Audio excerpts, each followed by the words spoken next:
High, welcome to a new blog. আমি Anindita.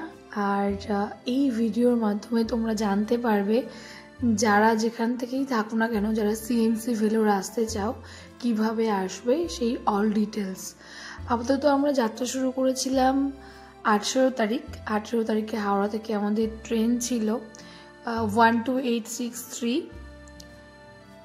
SMVT Bengaluru superfast express. আর আমার মনে হয় এই ট্রেনটা সব থেকে বেস্ট ট্রেন, কারণ হচ্ছে এটা 10:45 হাওড়া থেকে ছাড়ে আর প্রায় ভোর 3টে নাগাদ। এখন বাজে 9:51। তো এই মুহূর্তে হাওড়া স্টেশনে আছি আর আমাদের আজকে ট্রেন আছে মাকে নিয়ে যাওয়ার জন্য।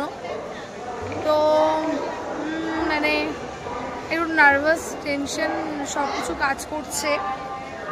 তারপরেও এই যে ভাই আছে, বাবা মা, চলেছি আমরা। আর আমি অবশ্যই জানাবো যে ভেলোরের জন্য কোন ট্রেন অ্যাপ্রোপ্রিয়েট আর কোথায় নামছি পুরোটাই। তোমাদের যদি ভেলোর রিলেটেড কোনো কোয়ারিজ থাকে আমাকে অবশ্যই জানিও। 12863 SMVT ব্যাঙ্গালুরু সুপারফাস্ট এক্সপ্রেস এই ট্রেনটা ঢুকছে হাওড়াতে। এটা 10:45 ট্রেনটা ছাড়বে। এই যে দেখো ট্রেন আমাদের ছেড়ে দিয়েছে, আমরা ভেলোরের উদ্দেশ্যে রওনা দিয়ে দিয়েছি। এর মাঝে আমরা টুকটাক জিনিস দেখাবো যেগুলো ভালো লাগবে। তো এই হচ্ছে যাত্রা। এবং এইটা দেখো, এটা চিল্কা হ্রদ। তোমার তো আমরা উড়িষ্যার বাস দিয়ে যেহেতু যাচ্ছিলাম চিল্কা হ্রদের পাশ দিয়ে, তো সেই একটা শেয়ার করলাম।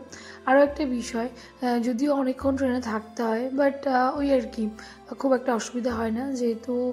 আর আমাদের দেখো এই যে লাঞ্চ, আমি যেহেতু এগ ভালোবাসি তো এগ কারি ভাত নিয়েছিলাম। খুব একটা ভালো খেতে হয় না বাট করা যাবে, খেতে হবে। দেন ফল। আর তারপরে যেহেতু আমরা এসিতে ছিলাম তো অতটা অসুবিধা হয়নি। কিন্তু আমার মনে হয় অনেক আগে থেকে তোমাদের করে নেওয়া উচিত ট্রেনের টিকিট, নাহলে কিন্তু ট্রেনের টিকিট পাওয়া ভীষণ মুশকিল।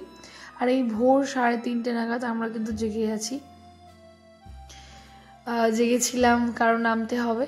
এই যে সবাই উঠে বসে আছি। এবার আমরা নামবো হলো কাটপাটি স্টেশন।